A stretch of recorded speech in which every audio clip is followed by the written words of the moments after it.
안녕하세요. 이광재의 끝내주는 경제입니다. 지금은 이재명 대통령과 각별한 관계를 유지하고 계시고 우리 국정기획위원회에서 활동하신 연세대학교 김호기 명예 교수님 모셨습니다. 안녕하세요. 네, 안녕하세요. 안녕하세요.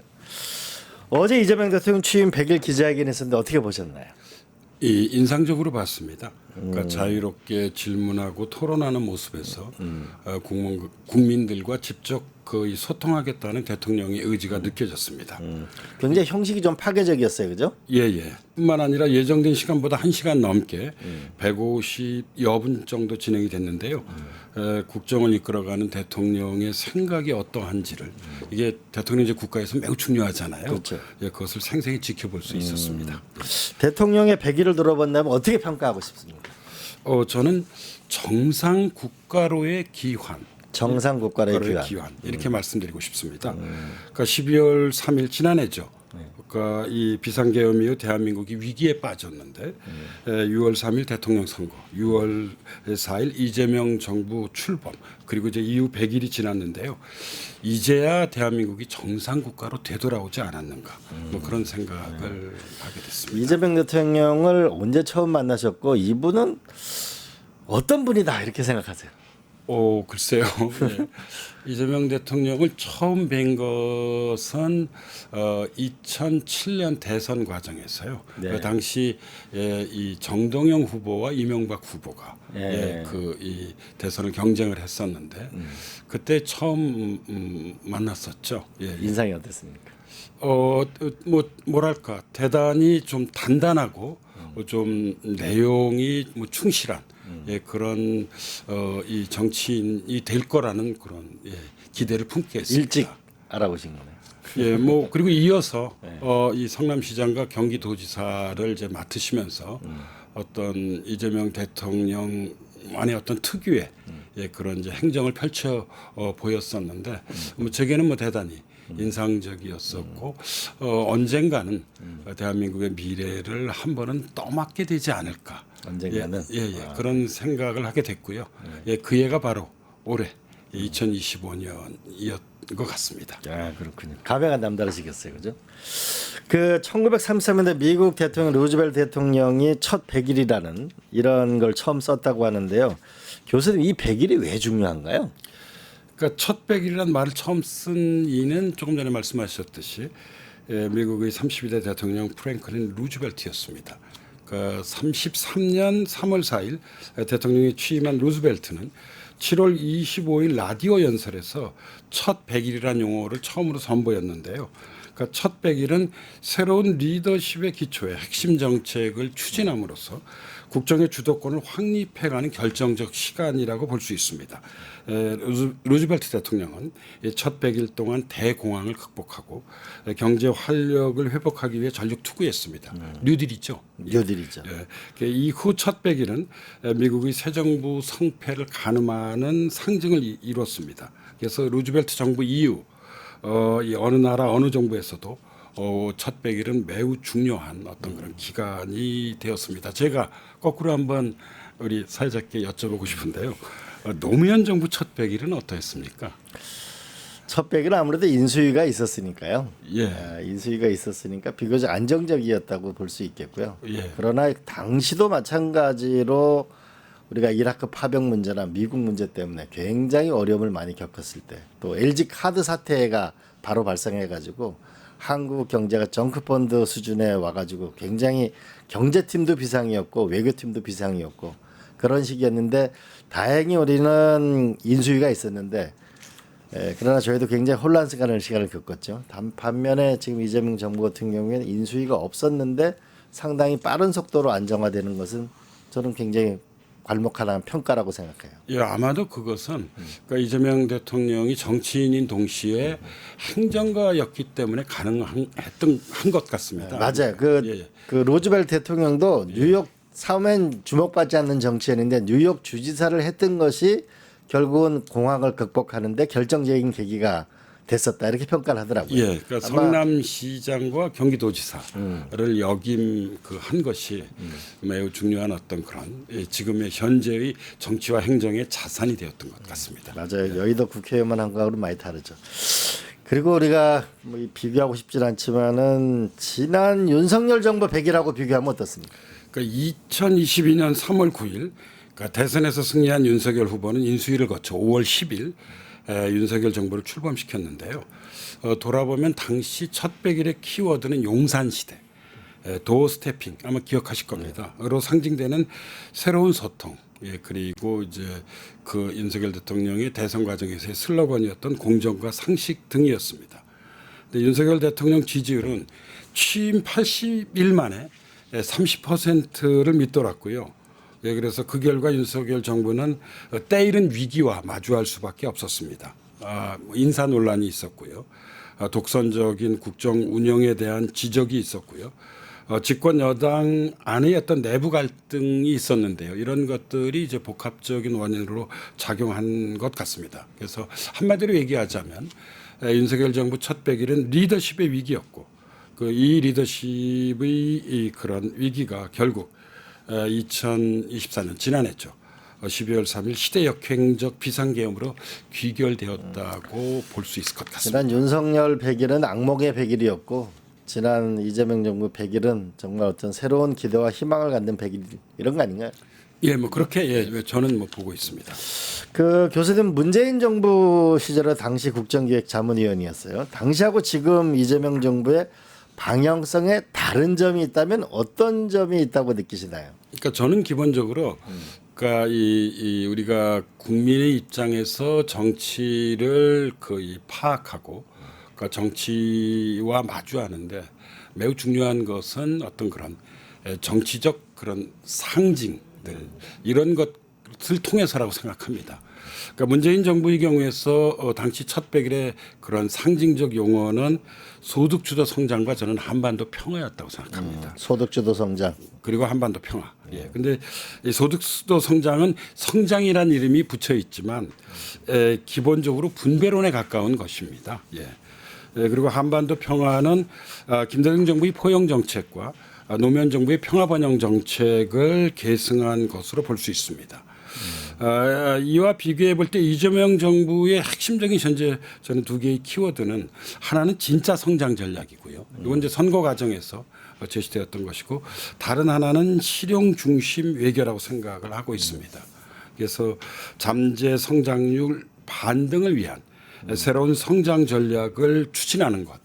이것이 이제 그 이재명 정부가 가장 주력해서 현재 추진하는 정책의 방향인 것 같습니다. AIO, 바이오, 컬처, 방위 산업, 에너지, 제조업 혁신을 통한 신성장 동력을 마련하고자 하고 있고요.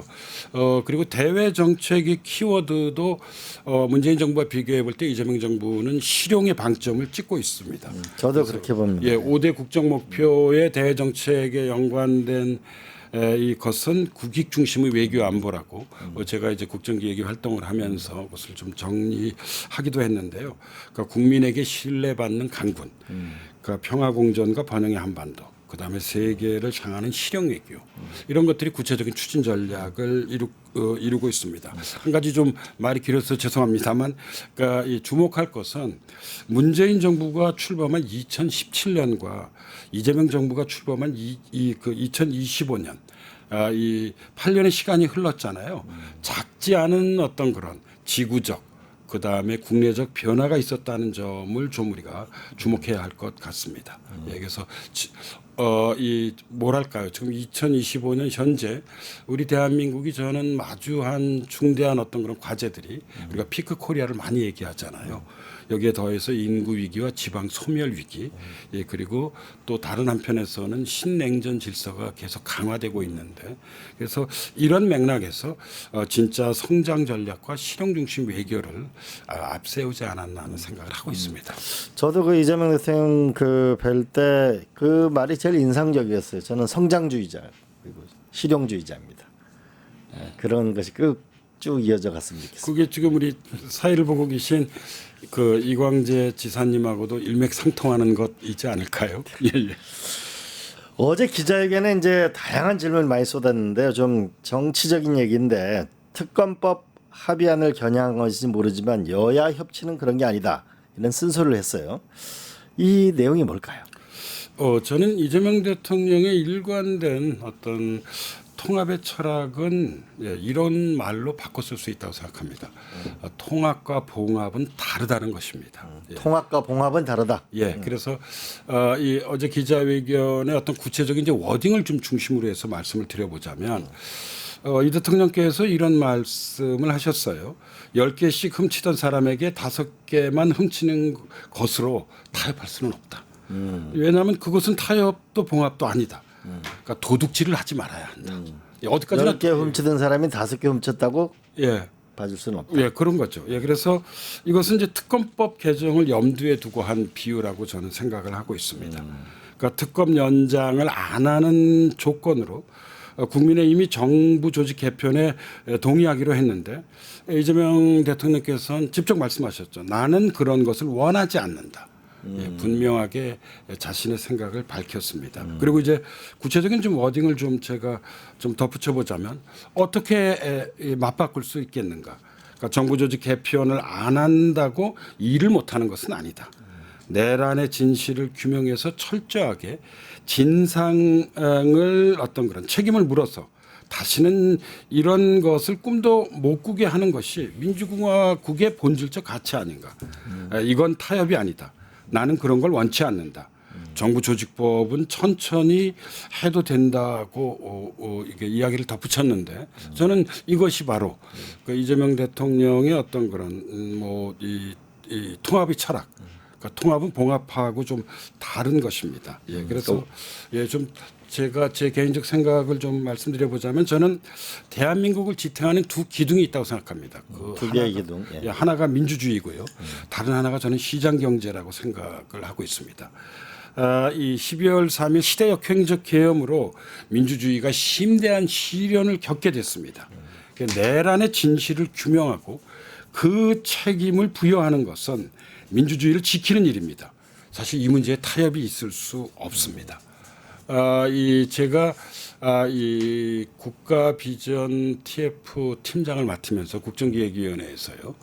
국가비전, 국정원칙, 국정목표, 추진전략 등을 정리했는데 그 추진전략 중에 하나가 23개가 있습니다. 정의로운 통합입니다.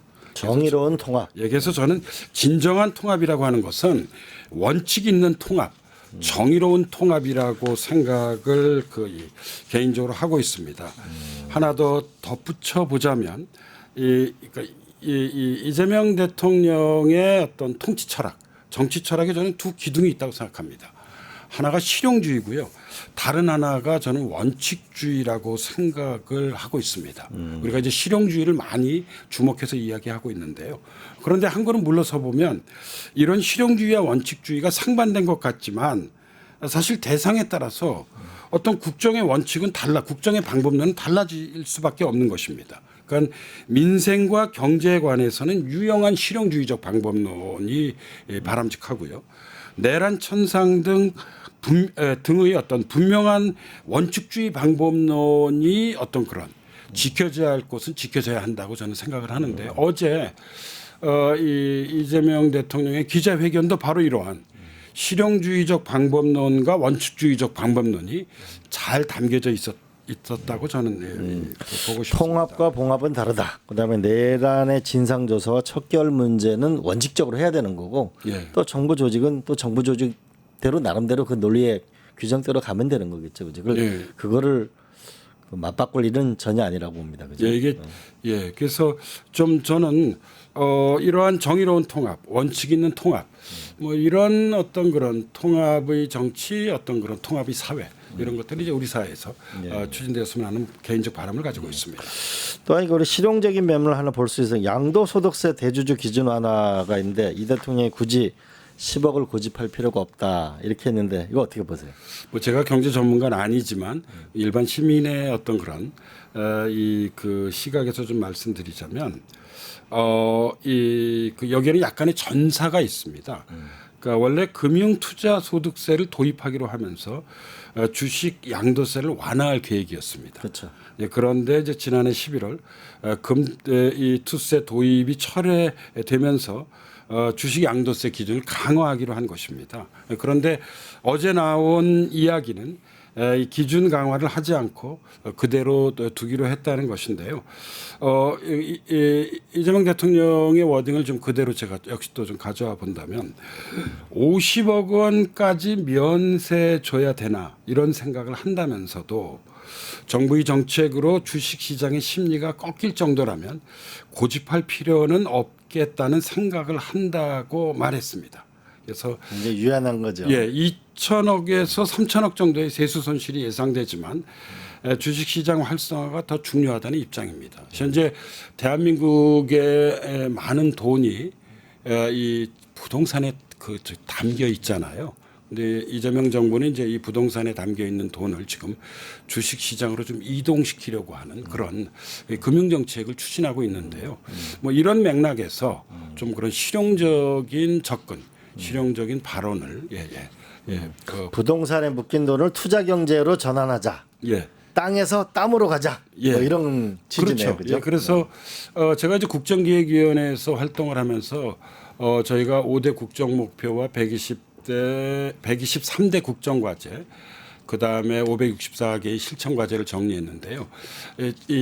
우리 그 국정상황실장 경험이 있으셔서 잘 아시겠습니다만 5년이란 시간이 이게 길면 길고 또 짧으면 짧잖아요. 그래서 짧죠. 어떤 정부든지 역점을 두는 사업을 갖지 않을 수 없습니다. 그래서 이재명 정부는 이제 12대 중점 전략 그런 과제들을 국정기획위원회에서 좀 이렇게 정리를 했는데요. 그 가운데 하나가 바로 코리아 프리미엄 실현으로 코스픽 5천 시대로 도약하겠다는 것입니다. 5천 시대로 갈까요? 제가 밖에서 오늘 그 토론을 기다리면서 이정환 슬로우 뉴스 그 대표 하고 이야기를 나누시는 걸 들었는데요. 3,300을 기록했잖아요. 좀 한번 앞으로 5년이라는 시간이 있으니까요. 한번 기대해 보면 어떨까 싶습니다. 예. 네. 그리고 또 검찰 개혁에 대해서는 구덕이 싫다고 장독을 없애서 되겠느냐. 이런 검찰 개혁에 대해서 이 대통령의 생각. 이거는 뭘까요? 이것도 역시 이제 구체적인 좀 뭐 우리가 발언을 좀 주목해 볼 필요가 있는데 제가 이제 이재명 대통령의 워딩을 주목하는 까닭은 그 워딩을 사실 있는 그대로 우리가 해석할 필요가 있기 때문입니다. 그래서 검찰 개혁과 관련해서 이 대통령은 이런 말씀을 하셨어요. 수사 기소의 분리까지는 정치적 결정이 이루어졌다면서 이제 더 구체적으로 수사가 부실해지지 않도록 해야 한다고 했습니다. 그리고 이재명 대통령은 검찰 보안 수사권 폐지 세부 내용에 대해서는요. 구더기가 싫다고 장독을 없애면 되겠느냐면서 야당 의견도 여당 의견도 피해자 의견도 검찰 의견도 다 들어서 논쟁을 통해서 예상되는 문제를 다 제거하자고 어제 제안했습니다. 일단 수사와 기소를 분리하는 것이 핵심이고 이 중수청 그러니까 이제 중대범죄수사청을 법무부가 아니라 행정안전부로 보내는 것까지는 그러니까 어제가 아니라 이제 결정이 되었고 어제 이제 그것을 대통령도 그렇게 추진하겠다고 말씀을 하셨습니다. 그런데 이제 이 보안 수사권의 경우는 좀 시간을 두고 좀 토론을 통해서 좀 합의를 이끌어내자. 그런 입장을 보여주신 것으로 생각됩니다. 저는 이 보안 수사권 문제는 보안 수사권을 어떻게 할 것인가에 따라서 여러 가지 문제가 발생할 수 있기 때문에 좀 어느 정도의 토론이 필요하다고 생각합니다. 그래서 1년 안에 논의를 마무리하겠다는 이 대통령의 입장이 뭐 합리적인 판단이라고 좀 생각하는 편입니다. 어쨌든 수사 기소를 확실하게 분리하는 것이 정해진 거고요. 예, 그렇죠. 예, 그리고 이 수사 보안권. 예, 중수청도 이제 법무부가 아니라 이제 행안부로 행안부로 넘어간 거고 이제 보안 부분은 저는 이 기본적인 원칙은 변하지 않을 거라고 보는데 과연 이걸 어떻게 충분한 의견을 들어서 최고의 좋은 결론을 낼 건지 이게 우리의 과제죠, 그죠? 예, 사실 이 검찰 개혁은 제 기억이 정확하다면 그 참여정부부터, 그러니까 노무현 정부부터 계속 토론돼 왔던 문제인데요. 이번에 잘 마무리됐으면 하는 바람을 가지고 있습니다. 정말 우리 노무현 대통령 서거하시고 나서부터의 그 참담한 시간은 우리가 잊을 수가 없잖아요. 이 검찰 개혁을 반드시 합리적으로 그리고 분명히 끝내야 할 거라고 생각합니다. 네. 예. 또 하나는 그 민주당이 내오는 내란 특별 재판부 추진과 관련해서는 그 유현 여부 이런 부분에 대해서 말씀도 계셨고, 근데 또 특이한 것은 법원의 날 기념식에서 조희대 대법원장이 국민 의료를 무겁게 받아들여야 한다 이런 말씀을 하셨어요. 이런 부분에서 이재명 대통령은 어떤 입장을 가지게 되실까요? 예, 그래서 이건 이렇게 말씀드릴 수 있을 것 같습니다. 어제 기자회견에서 이 대통령은 더불어민주당 일각의 내란 특별재판부 추진에 반발하는 사법부를 겨냥해 그게 무슨 위헌이냐고 말씀하셨습니다. 그래서 사법부 독립은 사법부 마음대로 하는 게 아니라 국민의 주권 의지가 가장 중요하다고 말했습니다. 그래서 이재명 대통령은 입법부를 통한 국민의 주권 의지를 존중해야 한다. 그 내용이 뭐가 될지는 모르겠지만 입법부와 사법부가 이 문제로 다투면 나도 의견을 낼 수 있다고 밝혔습니다. 그리고 바로 이제 요 발언은 오늘 아침 몇몇 그 신문에 그 일면에 어떤 그런 헤드라인을 장식하기도 했는데요. 그런데요, 오늘 이제 조희대 대법원장이 오전 대법원 청사 2층 중앙원에서 열린 제11회 대한민국 헌법의 날 기념식에서 이제 입장을 좀 밝혔는데요. 뭐 가장 핵심적인 건 이것이죠. 재판의 독립은 확고히 보장받아야 한다. 그래서 이 앞으로 국회의 사법부의 의견을 충분히 제시하고 소통과 설득을 통해 국민을 위한 올바른 길을 찾아 나가겠다고 말했습니다. 제가 이제 법전공자는 아니지만 사실 이런 일련의 흐름들은 민주주의와 법치주의가 긴장을 이루고 있는 것은 아닌가 하는 생각을 해보았습니다. 민주주의와 그러니까, 법치주의가 긴장을 이루고 있는 것은 아닙니다. 예, 그러니까 이제 대한민국의 어떤 그런 가장 우선시돼야 할 것이 민주주의에 의한 지배냐, 법에 의한 지배냐, 바로 이 문제죠. 물론 민주주의 지배와 법의 지배가 중첩되는 부분도 많습니다. 그러나 그것이 일치하는 것은 아닙니다. 예, 이게 뭐 당장 이 사법 개혁과 연관된 대표적 이슈 중에 하나가 대법관의 증언 문제이잖아요. 예, 사실 이 문제도 결코 간단한 문제는 좀 아닙니다. 예, 그래서 이에 대해서는 저는 우리가 이 그 보안 수사권 그 이야기할 때도 말씀을 좀 드렸습니다만 좀 충분한 좀 토론이 좀 필요한 것 같습니다. 왜냐하면 이 사회학을 공부하는 제가 보기엔 민주주의도 중요하고 법치주의도 중요합니다. 예, 그렇죠. 예, 그래서 이런 것이 좀 생산적으로 잘 공존할 수 있게 민주주의와 법치주의가요. 저런 그런 방안을 좀 강구했으면 하는 바람을 가지고 있습니다. 예. 미국의 민주주의 논쟁 중에 가장 큰 게 선출된 권력을 가지는 것. 그것이 원칙이다. 이런 것이 있죠, 그죠? 예, 그래서 이 민주주의와 이제 이런 그런 이 사법 심판이라고 얘기하잖아요. 그 사이에도 다양한 논쟁이 있는데 뭐 대표적 사례로 손꼽을 수 있는 것이 예를 들자면 이제 현재 우리나라 현행 헌법은 국회에서 탄핵 소추를 가결하게 되면 그 헌재에서 다시 한번 결정을 내려야 되잖아요. 그렇죠. 예, 그런데 이제 이 그 국회에는 이제 국민들이 선출한 대표들이고 헌재의 헌법재판관들은 이제 그 임명된 사람들이잖아요. 그렇지. 그러면 이제 이 두 구성원 중에서 어디가 더 중요한 것인가?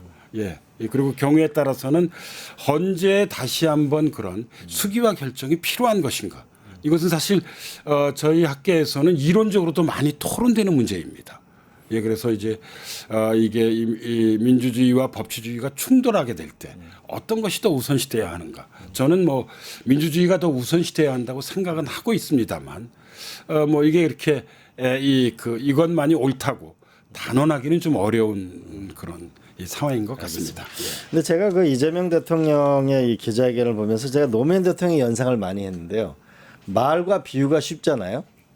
그러니까 예를 들어서 부채 논쟁에 대해서 맹물 마시면서 일을 못한다든지 검찰 개혁에 대해서는 구더기 모어서 장독을 깨면 되겠냐는 상속석 때문에 집 팔고 떠나는 건 너무 잔인하다. 이거는 생활이거나 뭔가 이게 일반 국민과 소통이나 뭔가 생활상의 새로운 경험을 가지지 않으면 이런 말을 쓰기가 어렵거든요.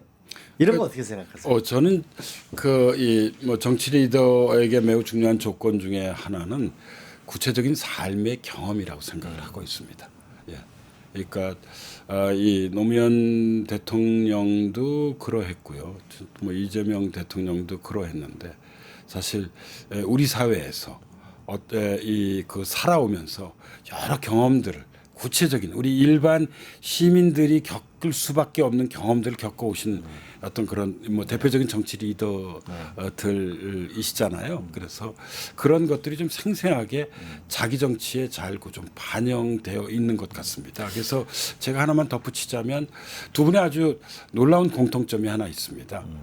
이제 노무현 대통령, 이재명 대통령 공통점 예, 뭐가 그게 있습니까? 뭐냐면 제가 보기에 저는 이제 그것을 이제 그 이름을 좀 그 짓자면 책임윤리라고 생각합니다. 책임윤리. 예, 그러니까 막스 베버의 아주 유명한 저작이죠. 직업으로서의 정치이라고 하는 책을 보면 정치인은 두 가지 치명적인 죄악이 있습니다. 하나는 객관성의 결여고요. 다른 하나는 무책임한 것입니다. 예.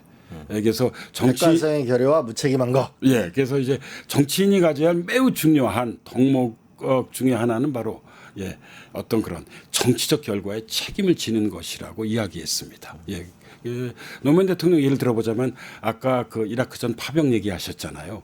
예, 이 노무현 대통령은 진보적 성향의 대통령입니다. 따라서 사실 이라크 전 파병을 해서는 안 되는 것이죠.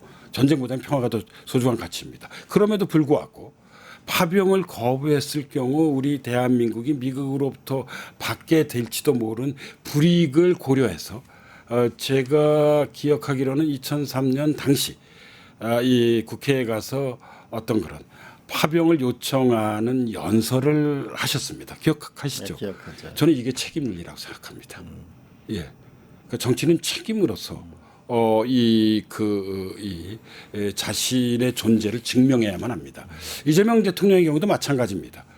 성남시장과 경기도정에서 보여 주었던 그리고 지난 100일의 어떤 그런 일련의 어떤 그런 국정 운영에서 보여 주었던 이재명 대통령을 특징 짓는 것은 신뢰와의 정치와 증명의 정치입니다. 이거 이재명 대통령 본인의 워딩들입니다. 신뢰의 정치와 증명의 정치. 결과로 증명하겠다는 예, 거예요. 그리고 이제 약속한 것은 지키겠다는 것이죠. 저는 이것이 바로 노무현 대통령과의 공통점, 그러니까 정치인이 가져야 할 책임 윤리라고 생각을 합니다. 그 점에 있어서는 두 분은 매우 비슷한 면모를 가지고 있는 것으로 보입니다. 예. 저는 그 이번 기자회견 보면서 노무현 대통령하고 이재명 대통령 참 닮았다라고 든 게 첫 번째로는 노무현 대통령이 국회의원 시절에 이러시더라고요. 연설문을 자기 스스로 쓸 수 없는 사람은 지도자가 될 수 없다. 그렇게 말씀하셨는데 이 1시간 반 이상 준비 없이 이렇게 할 수 있는 거는 본인의 언어거든요. 그렇죠. 준비된. 네. 그죠? 그다음에 두 번째로는 그 맹물을 못 산다든지 부독이 무서워서 장독을 깰 수는 없다든지 이 서민의 언어고 살아있는 언어거든요.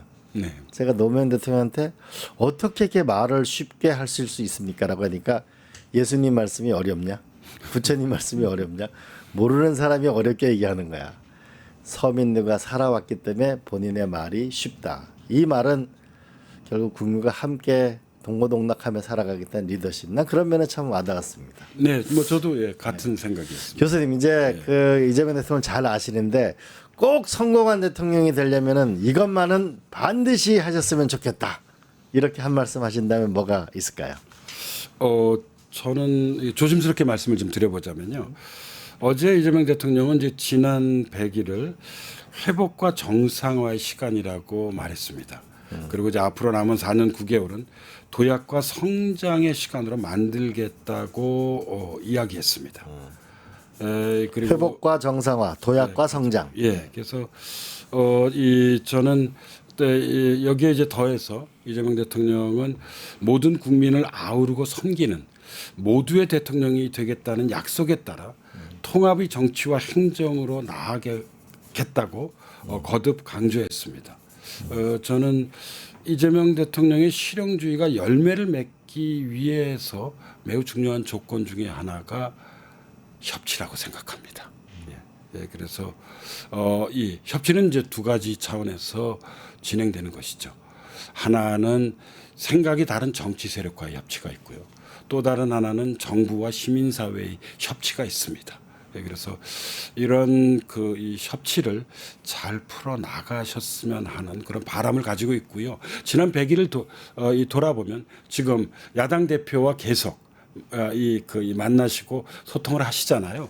예, 이런 모습을 앞으로 남은 4년 9개월 동안 계속 간직하고 실천에 가셨으면 하는 바람을 가지고 있습니다. 네, 알겠습니다. 근데 국민의힘 너무해요.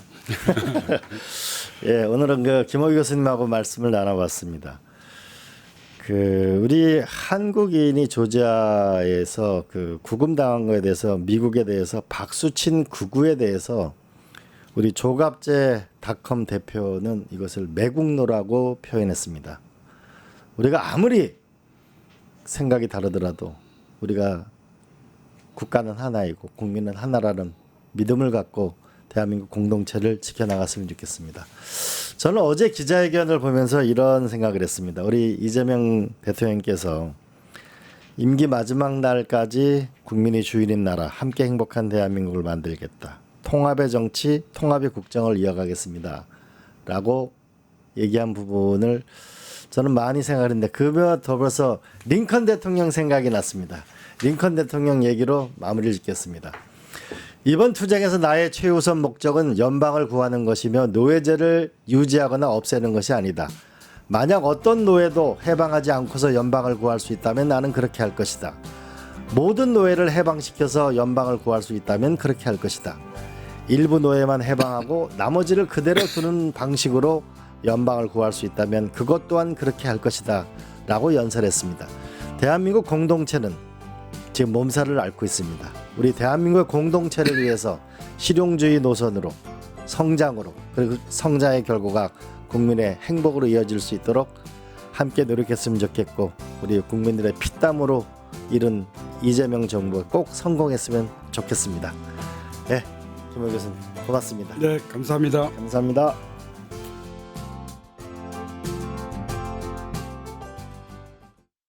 유튜브 구독하고 실시간 채팅과 댓글을 남기시면 매일매일 7천 TTCO를 드립니다.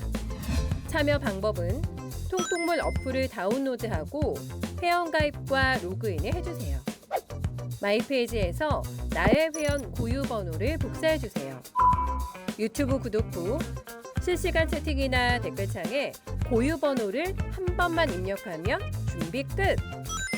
지금 유튜브 채팅과 댓글 쓰기 참여하고 실천 TTCO 받아가세요.